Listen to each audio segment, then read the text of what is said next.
So we're going to read from Ovid's Metamorphoses. We've read one story before, a story where Athena turned Arachne into a spider. And we read that while we were reading, or after we finished reading, Franz Kafka's Metamorphosis. So these two works have very similar titles. We know that metamorphosis means a change or a transformation. And all the stories within Ovid's Metamorphoses, there's 15 books and over 250 myths involved here, but they all deal with transformations. This is a very important text. It's the text from which many sources that we have today, many stories, paintings, songs, they've taken their inspiration from the myths that were outlined here in Ovid's text. And so we'll have a chance to explore some of the paintings that have come from this, and maybe a couple of other stories that were inspired by it. If you've ever read the Percy Jackson series, there are a lot of creatures and a lot of stories that not only come from the Odyssey, but also come from Ovid's Metamorphoses. And a lot of the stuff from the Odyssey that maybe we didn't quite understand, it had some more explanation in the myths that are contained here in Ovid's Metamorphoses. So this is a really crucial text, and it's always really great to be able to take a snippet from this work and apply it to other things that we're reading, because it is such a piece of world literature. It's so important. One of the things that we're going to use this for is to connect to themes in Julius Caesar. We've started looking at Julius Caesar a little bit. One of the greatest things about that play from Shakespeare is the interactions between the characters and looking at the consequences of actions and consequences of inaction, things like that. So I think that you'll be able to pull a lot from this text and apply it to that play. I want you to keep in mind that as we're going through the text, you need to be annotating on your own paper. I'm giving you cues of things for you to annotate. You should have much more on your paper than what I have as I'm going along with you, or as you're going along with me. So you're able to pause this video and write down all the things that you need to write down. Remember that you need to be defining vocabulary words, you need to be annotating literary elements and explaining what they are, and perhaps even making notes about what impact those literary elements have on the story as a whole. And if that means that you've got to mark it as a literary element and then come back to it when you're done to explain what significance it had, you should absolutely do that, because that's what's going to get you full credit for this assignment. Some themes that I want you to look at as we're reading, and maybe mark while we're reading, and I'll try to remember to do it too. One of the themes is that pride can be very dangerous. Pride has its own set of consequences, which essentially, other than the transformation, this story is about consequences.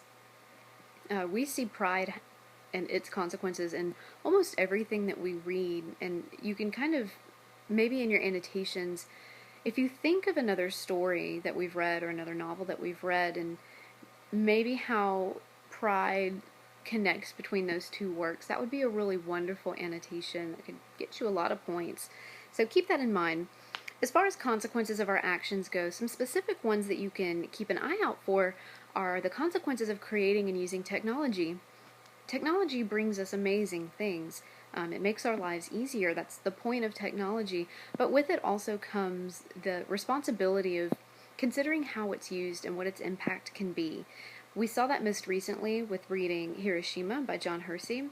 We created nuclear weaponry that has this just incredible power and incredible uses, and we even use nuclear power now for all kinds of things, but it also has very incredible consequences. And we saw from Hiroshima just the massive indiscriminate destruction and loss of life, and those are things that we need to think about when creating new technologies. Another consequence is the consequence of obeying our elders. While we are encouraged in society to obey those who are wiser than us, who are looking out for our best interests, you, as the questioning, critically thinking kids that you are, you often wonder, to what extent do we listen? Do we listen blindly? Do we follow blindly? Or should we pose questions and think critically about exactly what advice we're taking and acting on? And you'll see these themes develop throughout the story, and I will expect you to be able to explain how these themes are developed throughout the story. So this will get us started. The title of this is The Story of Daedalus and Icarus.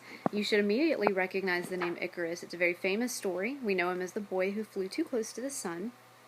A little bit of backstory on Daedalus. He was an inventor, according to the mythology. He created all kinds of things, including the labyrinth that he created for King Minos, in which, after he had lost favor with that king, the king held him captive in one of the high towers of the labyrinth. So Daedalus became a prisoner within his own creation. Icarus is his son, and Icarus is also held captive there in the labyrinth as well. So to get the story started, we'll read a few lines and then I'll stop and explain a few things and maybe create some questions for you to think about. In tedious exile, now too long detained, Daedalus languished for his native land. The sea foreclosed his flight, yet thus he said, "Though earth and water in subjection laid, O cruel Minos, thy dominion be, will go through the air, for sure the air is free." So already, we have tons of information provided for us here. I'm just going to get rid of some of this stuff so that I have room to write.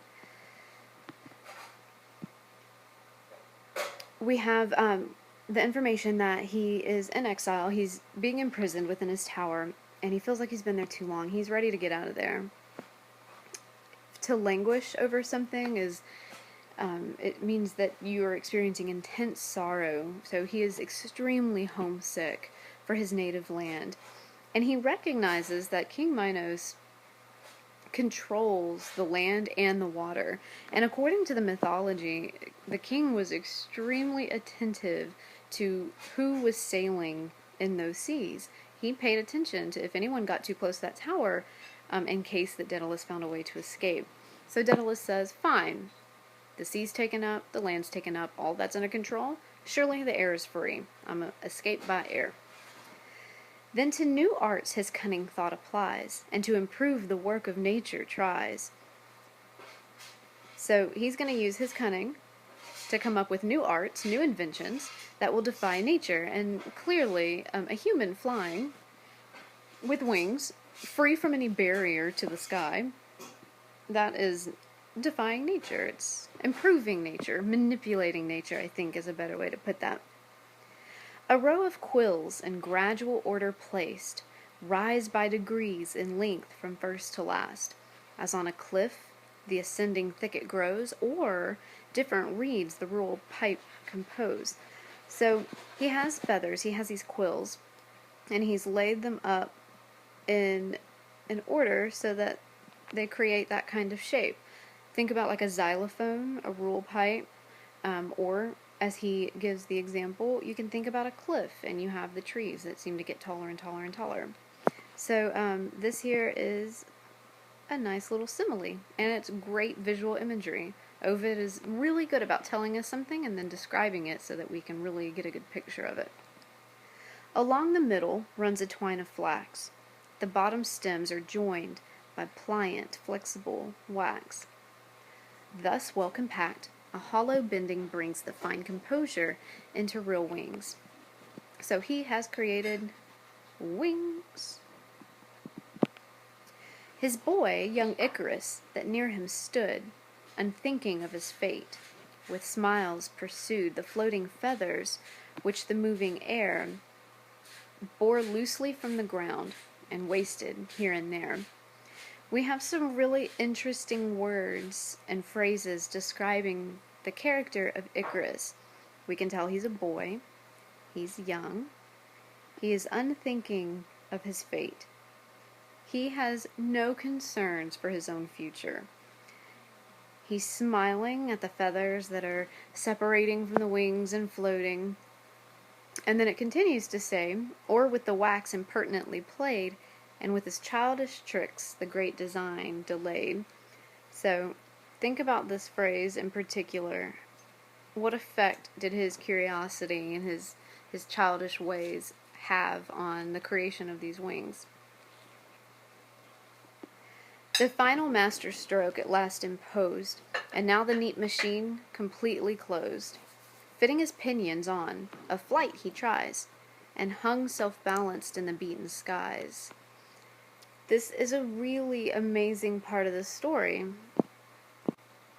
Wow. The amount of excitement here is incredible. It's everyone's dream, or nearly everyone's dream, and it comes up in literature and songs and stories a lot, to be able to fly without having to use heavy machinery. We all want to be able to fly independently. So he's trying on his wings. He's hanging self-balanced in the sky. It's working. Yay, wings. Then thus instructs his child, "My boy, take care to wing your course along the middle air. If too low, the surges wet your flagging plumes. If too high, the sun the melting wax consumes. Steer between both, nor to the northern skies, nor south Orion turn your giddy eyes, but follow me. Let me before you lay rules for the flight, and mark the pathless way." Then teaching with a fond concern his son, he took the untried wings, and he fixed them on. So here we have a little bit of character development for the father, for Daedalus, and he is super concerned about Icarus. And with all the things that we've identified so far, all the traits of Icarus, I think that we have reason to understand his concern. We have these childish tricks and thinking of his fate. I mean, clearly Icarus is not one who thinks about the consequences of his actions, and his dad recognizes that this is a very dangerous thing that they're about to do. I would like you, for the moment, to maybe pause the video and in this one chunk of text, maybe see if you can identify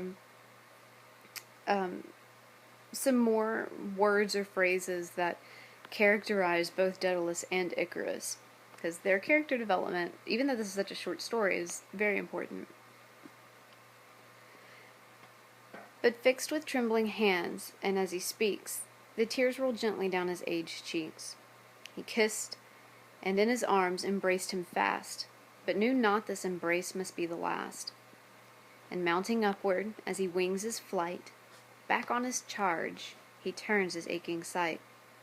Like parent birds, when first their callow care leave the high nest to tempt the liquid air, then cheers 'em on, and oft with fatal art reminds the stripling to perform his part. We've got some great bird imagery and a simile here. Ovid is comparing how, while they're flying, Daedalus keeps turning around to check on his charge, to check on his child, comparing that to how mama and papa birds will check on their little baby birds to make sure that they're flying. These, as the angler at the silent brook, or mountain shepherd leaning on his crook, or gaping plowman from the veld descries, they stare and view them with religious eyes, and straight conclude them gods, since none but they, through their own azure skies, could find a way. So passers-by, people who are just going about their little jobs, they're fishing, they're herding their sheep, whatever, they're looking up and seeing Daedalus and Icarus flying and think, surely this is such an amazing feat. They can't be human. They must be gods. Now Delos, Paros on the left are seen, and Samos, favored by Jove's haughty queen. Upon the right the isle of Lebynthos named, and fair Calymne for its honey famed. This almost sounds like when you're on a flight with a very friendly pilot. They're describing little geographical features as you fly. How nice. When now the boy whose childish thoughts aspire to loftier aims, and make him ramble higher, grown wild and wanton, more emboldened flies far from his guide, and soars among the skies.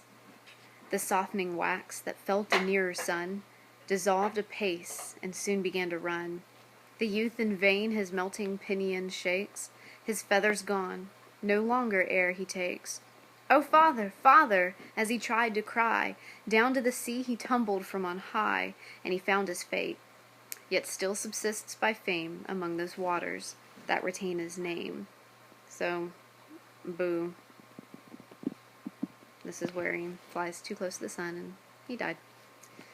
The father, now no more a father. That has to be the saddest line I have ever heard. The father, now no more a father, cries, "Ho, Icarus, where are you?" as he flies. "Where shall I seek my boy?" he cries again, and saw his feathers scattered on the main. Then he cursed his art, and funeral rites conferred, naming the country from the youth interred. Means buried. Daedalus did name this land, I think, Icaria, after Icarus. So, to continue, a partridge from a neighboring stump beheld the sire his monumental marble build, who with a peculiar call and fluttering wing chirped joyful and malicious seemed to sing, the only bird of all its kind, and late transformed in pity to a feathered state. From whence, O Daedalus, thy guilt we date. Now at this point, you should have some pretty significant questions as to where in the heck this stanza came from. It's talking about a partridge, but where did that come from? It sounds like maybe the story jumped ahead, and maybe we're going to get a little bit of flashback to explain what's happening. But all we really saw there was that there's a partridge chillin' on Icarus's shrine. Let's see if we can figure it out. His sister's son, when now 12 years were past, was with his uncle as a scholar placed. So Daedalus had a sister, and his sister had a son. So that's Daedalus's nephew. And Daedalus's nephew was placed with Daedalus as an apprentice, essentially, to learn how to craft things. The unsuspecting mother saw his parts, and genius fitted for the finest arts. This soon appeared, for when the spiny bone in fishes' backs was by the stripling known, a rare invention thence he learnt to draw, filed teeth in iron, and he made the grating saw. So this is the first invention that showed that Daedalus's nephew was a genius, and I want to see if you can figure out what it is. He took spiny bones from fishes' backs and created an invention with filed teeth in iron to make a grating saw. He made a saw. How clever. His next invention. He was the first that from a knob of brass made 2 straight arms with widening stretch to pass, that while one stood upon the center's place, the other drew around it a circling space. So see if you can figure out what that is. Not the circle, but the thing that drew the circle. Daedalus envied this, and from the top of fair Minerva's temple let him drop, faking, that as he leaned upon the tower, careless, he stooped too much and tumbled over. Consider Daedalus's character here, and what he just let happen to his nephew. The goddess, who the ingenious still befriends, on this occasion her assistance lends. So we have a little bit of divine intervention for Daedalus's nephew. His arms with feathers as he fell she veils, and in the air a new-made bird he sells. The quickness of his genius once so fleet, still in his wings remains and in his feet. Still though transformed, his ancient name he keeps, and with low flight the new-shorn stubble sweeps, declines the lofty trees, and thinks it best to brood in hedgerows over its humble nest, and in remembrance of the former ill, avoids the heights and precipices still.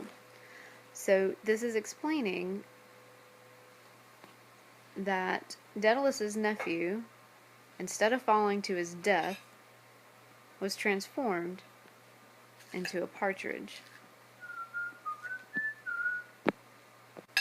And this description is giving a description of how Ovid saw partridges flying.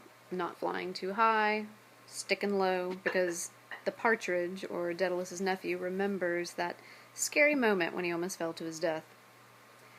At length fatigued with long laborious flights, on fair Sicilia's plains the artist lights, where Cocalus the king that gave him aid was for his kindness with esteem repaid.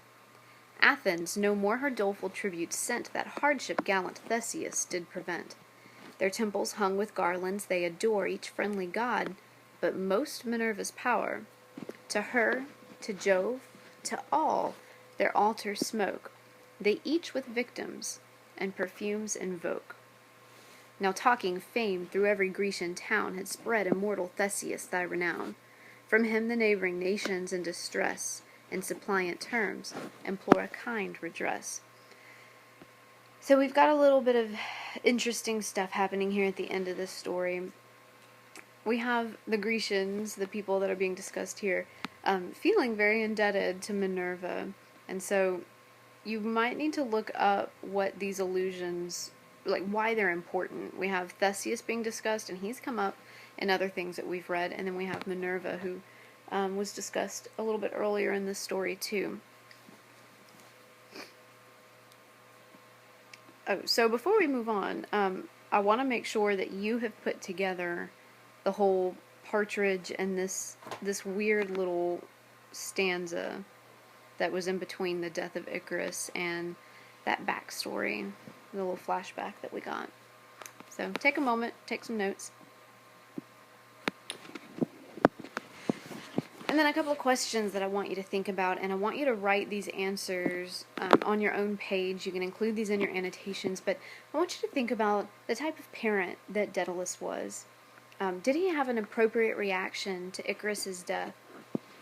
Also, was he overprotective when he was preparing Icarus for his flight? The next question, or the next thing that I want you to think about, maybe write about, Icarus had what was described as lofty aims, and those lofty aims made him ramble higher. He had such lofty aims that he was careless, flew too close to the sun, melted the wax, and he fell to his death. So, at what point do we have to recognize that our goals can be destructive? Something that I want you to think about. Can you apply this in any way to anything else that we've read or to any of your own experiences? And then the last question that I want you to consider is, could Daedalus have, or Icarus, have prevented Icarus's death? Did anyone make some dire mistake here? So just remember to back all of your ideas up with information from the text. Ovid gives us some amazing, very specific words to help us support our feelings about this story and our feelings about these characters. So just keep those things in mind. And the last thing that we need to do is to look again at the themes that I told you to look out for, because you have to be able to explain to me how these themes are developed in this story. Our first theme was considering the danger of our own pride. Who in this story showed pride? Is it just Daedalus? Is it just Icarus? Do we see pride from the gods anywhere in there? Do we see pride from maybe Daedalus's nephew? And is their pride actually what is the dangerous component in this story? Or is it something else? The other thing that I had told you to look out for is the theme of the consequences of our actions. And we see that both with Daedalus and with Icarus. Also, the creation and the use of technology. Daedalus was an inventor. It's what he did. He made things to make life easier, or creative in terms of creating the labyrinth. But he created these wings. Was there anything inherently wrong with his creation of the wings? Should he have never even attempted this in the first place? Did he have any kind of responsibility to be particularly more careful, since he was the creator of this new technology? So make sure that you write some thoughts on that and be prepared to discuss that. And then lastly, the theme of obeying elders. And do you think that this story is effective at conveying this message for children that, hey, you should listen to your parents. They know what's good for you. So that was the story of Daedalus and Icarus, and I hope you enjoyed it. And considering that you probably were fairly familiar with the story, I think it's kind of cool to be able to officially read it and say, hey, I've read that for realsies. So make sure that you understand the story. If there are any pieces that maybe are still confusing to you, make sure that you go back into the story and pick those things apart, look up things that don't make sense. Make sure that you understand it completely so that you're prepared for your test when this is due. Bye!